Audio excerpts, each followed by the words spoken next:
Hey guys, welcome to the first video of the Infinity N4 faction guide. Today we're taking a closer look at one of the most powerful factions in the human sphere, Panoceania. Whether you're a beginner or just looking for a deeper dive into this iconic faction, you've come to the right place. So, this series, guys, is going to be about all the different factions available in N4 and N5. Um, to start with, N5 is only going to have a few factions, and over the coming months and year, more factions are going to be brought over. So, this guide will stay relevant for quite some time, but I will update the factions and some of the information once it's moved over or becomes relevant within N5. So let's start with the lore of Panoceania, or PanO as they are more commonly known. Panoceania is the hyperpower of the universe. This massive conglomerate spans across Western Europe, Oceania, and South America, controlling vast economic and political power.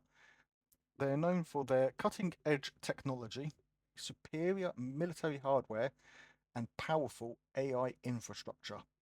What really sets them apart is their elite military, which is equipped with the best ballistic and advanced technology in the human sphere. This dominance is backed by corporate interests and the religious zealotry of their military orders. So, whether you're looking to crush your enemies with high tech firepower or fulfill righteous crusades, Panoceania offers both. Now, when it comes to their playstyle, Panoceania is all about precision and firepower. In Infinity N4, Panoceania is known for having some of the best shooters in the game. Their ballistic skill is higher than almost any other faction, which means you will be winning a lot of firefights. But there's a catch. Their advanced tech and powerful units come at a price. They're expensive. So, PanO players tend to field fewer models than other factions, which can make certain missions tricky if you're outnumbered. But don't worry, when you're bringing elite units with superior firepower, quality definitely beats quantity. So let's take a look at some of the most notable units in the Panoceania lineup.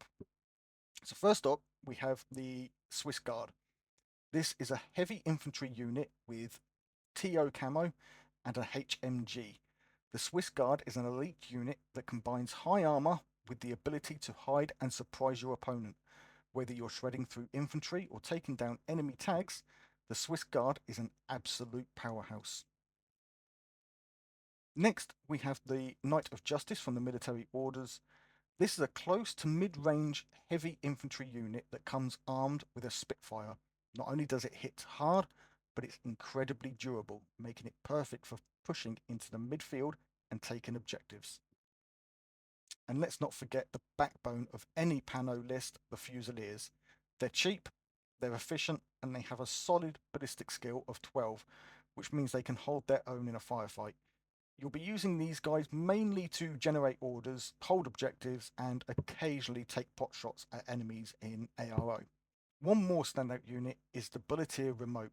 What makes this remote so deadly is its optical disruption device, or ODD, which gives it a -6 modifier to your opponent's attacks. Combine that with its Spitfire, and you've got a fast, aggressive unit that's hard to hit and great for flanking. But like every faction, Panoceania has its strengths and its weaknesses. For its strengths, it has superior ballistic skill, advanced technology like TO camo and multispectral visors, and versatile tags. Pano's tags are amongst the best in the game, providing durability and firepower on a massive scale. Unfortunately, their elite units are expensive, so your list will often be outnumbered. Also, they don't have many strong close combat units outside of the military orders, and their access to cheap specialists can be limited, which means completing objective focused missions can be tricky if you're not careful. Okay, so what we're going to do here is have a look at a 150 point beginner friendly list. Um, Most or all of these models, as far as I'm aware, are currently available, and this will give you a good starting base for which you can then upgrade or add models to increase it to a 300 point army for some larger games. So first of all, we have 3 Fusiliers coming in at 10 points each for a total of 30 points. These are the ones with the combi rifles. These are the bread and butter of your list. They're cheap, reliable, and they have a solid ballistic skill of 12. You'll use them to generate orders and hold the back line. When playing Panoceania, you'll quickly learn that even your basic troops can pack a punch thanks to their BS. Next, we have a Nice with the the multi-sniper rifle at 35 or 34 points. These medium infantry unit is equipped with an MSV2, the multi-spectral visor. Though I won't be covering exactly what that is in this video, I will be doing a how to play series that will explain things like skills, equipment, and all the rest of it. But basically, it means that this unit can easily pick off camouflaged units. Along with its sniper rifle, the Nice can dominate long-range firefights by controlling key fire lanes and suppressing enemy advances. It's a perfect unit for beginners because it's straightforward. Stay at long range and shoot anything that moves. Moving on, we have the Bulletier with the Spitfire at 23 points. This remote is fast, aggressive, and hard to hit thanks to its optical disruption device, the ODD, which imposes a -6 modifier on enemies trying to shoot it. The Spitfire gives it a high burst and damage output, making it perfect for flanking enemy positions and taking out high priority targets. Next, we've got the Machinist with the combi rifle at 15 points and the Trauma Doc with the Medikit at 14 points. These two are your support units. The Machinist is an engineer and the Trauma Doc is a doctor. Both of them play key roles in keeping your units in the fight. The Machinist can repair your Bulletier or other remotes, while the Trauma Doc can heal fallen infantry, giving you the chance to bring units back into the game. And then finally, we have the Pathfinder drone bot with the combi rifle at 16 points. This remote serves as a forward observer, which means it can mark targets for other units. It's fast, has a decent combi rifle, and can help you secure objectives while adding an extra order to your pool. So this 150 point list, it's not the greatest. You're not going to win competitions with it, but it is great for beginners. And if you're playing, your first 50 or so matches against, other beginners, then yeah, it gives a balanced mixed range of firepower, support, and mobility, making it perfect for beginners to learn the core mechanics of Infinity.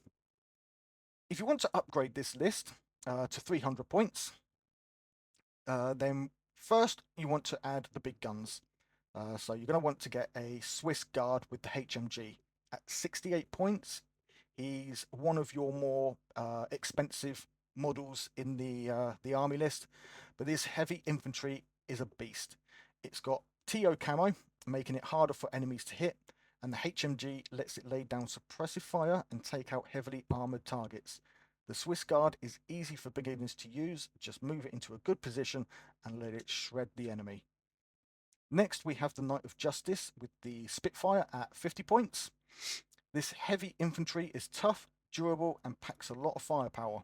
With the Spitfire, it's great for pushing into the midfield and securing objectives. It's also got high armor, so it can take a beating and keep on going. Now we'll add the Orc Troop with the multi-rifle at 40 points. So Orcs are your classic heavy infantry. Simple, durable, and effective. They're great for beginners because they don't have a lot of complicated rules. You'll use them to hold key areas and take objectives. And finally, the centerpiece of our list, the Squalo Tag with the multi-HMG at 95 points. So he is a bit pricey, but tags are basically super armored units. The Squalo is a massive tag and it's built to dominate the battlefield. It's got heavy armor, a powerful HMG, heavy machine gun, and it can take out just about anything your opponent throws at you. Beginners will love this unit because it's straightforward. Just move it forward and shoot anything in sight. With this upgraded 300 point list, you're bringing in heavy firepower and elite units that will give you control over the battlefield. It's a great next step for any beginner looking to expand their army. And that wraps up our Panoceania faction guide for Infinity N4. So whether you're new to Infinity or just looking to dive deeper into Panoceania, I hope this guide helped you understand how this faction operates and how you can start building your army. As I said before, this is a new series and we are going to be covering all of the factions as well as their sectorials.